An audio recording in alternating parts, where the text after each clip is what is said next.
بیماریاں اب آپ کے قریب بھی نہیں آئیں گی؟ ہاں، ایسا ہو سکتا ہے، ممکن ہے۔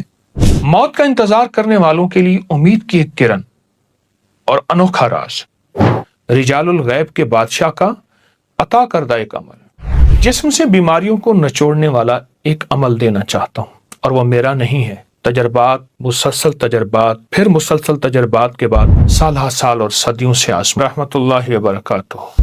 اللہ جل شانہ نے اس نظام کائنات میں مخلوق کے ذمہ مختلف ڈیوٹیاں، مختلف کام، مختلف امور سپرد کیے ہیں۔ بارش برسانے کے لیے فرشتہ مقرر کیا، روح قبض کرنے کے لیے فرشتہ مقرر کیا، وحی لانے کے لیے بھی ایک فرشتے کا انتخاب کیا، یہاں تک کہ انسانی آنکھ کی حفاظت کے لیے ایک نہیں کئی فرشتے مقرر کیے۔ اس طرح اللہ جل شانہ نے انسانوں سے بھی کچھ لوگوں کا انتخاب فرمایا جو اس دنیا میں اس کی منشا اور حکم کے مطابق مختلف امور سر انجام دیتے ہیں، مخلوق کی خدمت اور داد رسی کرتے ہیں، لوگوں کو مشکلات اور مسائل سے نکالنے کا طریقہ بتاتے ہیں، بھٹکے ہوئوں کو راہ دکھاتے ہیں۔ ہاں، اللہ یجتبی الیہ من یشاء، قرآن کہتے ہیں اللہ جسے خود چاہتا ہے اپنے حضور منتخب فرما لیتا ہے۔ آج آپ کو اللہ کے انہی خاص بندوں میں سے ایک ہستی جنہیں رجال الغیب کا بادشاہ کہا جاتا ہے، ان کا ایک واقعہ سناؤں گا، ان کا ایک خاص عمل عطا کروں گا، اور وہ جس سے انشاءاللہ آپ کو زندگی میں راحتیں، خیریں، خوشیاں اور برکتیں ملیں گی۔ یہ رجال الغیب کون ہیں؟ آئیے رسول اللہ صلی اللہ تعالی علیہ وسلم کے کچھ فرمان اس کی حقیقت جاننے کے لیے پڑھتے ہیں۔ حضرت ابو قلابہ بیان کرتے ہیں نبی کریم صلی اللہ علیہ وسلم نے فرمایا میری امت میں ہمیشہ کچھ لوگ ایسے ہوتے ہیں جو اللہ سے جب بھی کوئی چیز مانگتے ہیں اللہ انہیں عطا فرما دیتے ہیں، انہی کے ذریعے ہماری مدد کی جائے گی، انہی کے ذریعے تم پر بارش برسائی جائے گی۔ اور راوی بیان کرتے ہیں میرے خیال میں آپ نے یہ بھی فرمایا کہ انہی کے ذریعے تم سے مصیبتوں کو ٹالا جائے گا۔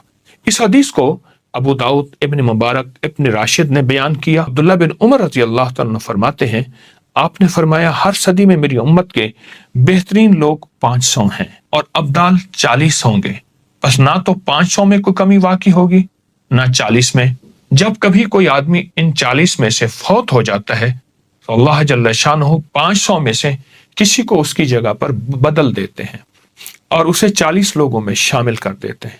جو شخص ان پر ظلم کرتا ہے اس سے درگزر فرماتے ہیں، جو ان کے ساتھ برا سلوک کرتے ہیں وہ ان کے ساتھ اچھا سلوک کرتے ہیں، جو کچھ رزق اللہ تعالیٰ نے انہیں عطا فرمایا ہے اس سے آپس میں ایک دوسرے کی داد رسی کرتے ہیں۔ حدیث کے بہت طاقتور الفاظ ہیں، بہت طاقتور روایت۔ حسن بصری بیان فرماتے ہیں یہ زمین کبھی بھی 70 صدیقین سے خالی نہیں ہوگی۔ وہ ابدال ہیں، ان میں سے کوئی آدمی فوت نہیں ہوتا مگر یہ کہ اللہ جل شانہ اس کی جگہ اس طرح کا کوئی بندہ لے آتے ہیں، ان میں سے 40 شام میں ہیں اور 30 باقی تمام دنیا میں پھیلے ہوئے ہیں۔ ایک بہت بڑی حدیث کا حوالہ ہے کتاب کا۔ آئیے اب آپ کو وہ واقعہ سناتا ہوں جسے یقیناً سننے کے لیے آپ بےتاب بیٹھے ہیں۔ عبداللہ بن مبارک رحمۃ اللہ علیہ فرماتے ہیں ہم ایک مرتبہ طرطوس کی طرف جہاد کے لیے روانہ ہوئے۔ میں ایک دستے کے ساتھ نکلا، میرے پاس ایک سواری تھی جس پر مجھے بھروسہ تھا، لیکن میرے ساتھ دوسری اضافی سواری نہ تھی۔ راستے میں میرا گھوڑا بیمار ہو کر گر پڑا، میں اس کے ساتھ بیٹھ گیا اور دوران سب لوگ آگے چلے۔ اتنے میں ایک شخص میرے پاس سے گزرا، نہایت چہرہ حسین، خوبصورت، خوشبو، پاکیزگی اور حیرت انگیز دنیا۔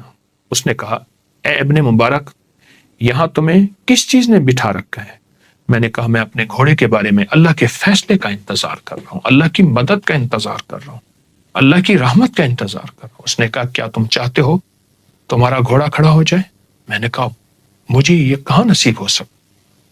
اس نے گھوڑے کے قریب آ کے اس کی پیشانی پر ہاتھ رکھا، آہستہ آہستہ اس کے پچھلے حصے تک ہاتھ لے گیا، کان سے، پیشانی سے لے گیا، اور عليك أيتها العلة بعزة عزة الله وعظمة عظمة الله وبجلال جلال الله وبقدرة قدرة الله وبسلطان سلطان الله وبلا إله إلا الله وبما جرى به القلم من عند الله وبلا حول ولا قوة إلا بالله إلا انصرفت.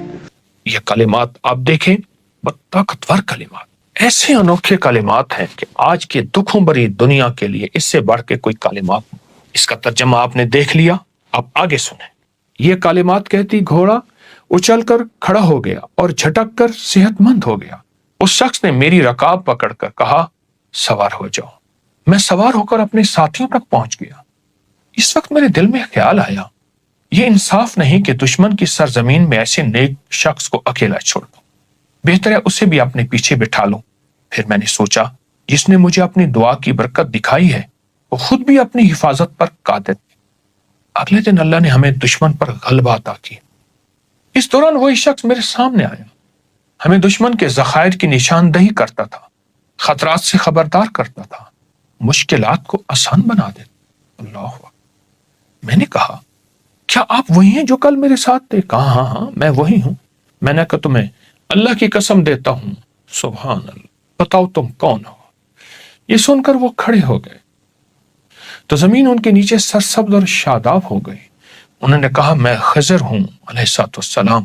عبداللہ بن مبارک رحم اللہ فرماتے ہیں میں نے جب بھی یہ کلمات بیمار پر پڑھے صحت یاب ہوئے، سوائے اس کے جس کی موت کا وقت آ چکا تھا۔ ابوبکر بن مجاہد نے اپنی کتاب کے حاشیے میں اس روایت کے بارے میں لکھا ہے کہ بہت عمدہ روایت۔ جو شخص روزانہ صبح شام کم از کم 3 بار اس دعا کو پڑھنے کا معمول بنا لے، لا علاج بیماریوں کے لیے، صحت کے لیے، اٹکے ہوئے کاموں کے لیے، مشکلات ناکامیوں کے لیے، یا ایسی بیماری جس کا تعلق جادو سے ہے، جنات سے ہے، نظر بد سے ہے، یا جادو جنات نظر بد نہیں بیماری ہے، انشاءاللہ اسے شفا یابی ملے گی۔ آپ کوئی دوا کھائیں یہ دعا 1 بار پڑھ لیں، آپ کوئی غذا کھائیں یہ دعا 1 بار پڑھ لیں، آپ اس دعا کو صبح شام 40 بار پڑھ لیں، 11 بار پڑھ لیں، کم از کم 3 دفعہ پڑھ لیں، اس کو زندگی کا حصہ بنائیں۔ یہ بہت بڑا بھید ہے جو حضرت خضر علیہ السلام سے ملا، اور ایک بہت بڑے محدث عبداللہ بن مبارک رحم اللہ کو یہ بھید آج پوری دنیا میں انشاءاللہ عام ہو گیا۔ اب کوئی دکھی نہیں رہے گا، اب کوئی پریشان نہیں رہے گا، سب سکھی ہو جائیں گے، راحت پائیں گے، رحمت پائیں گے، برکت پائیں گے، عطا پائیں گے، عافیت پائیں گے۔ ضرور توجہ کریں، لوگوں میں پھیلائیں، یہ دعا لوگوں کو بتائیں، اپنی روحانی دنیا اور جسمانی دنیا کا خوب خیال کیجیے گا۔ السلام علیکم۔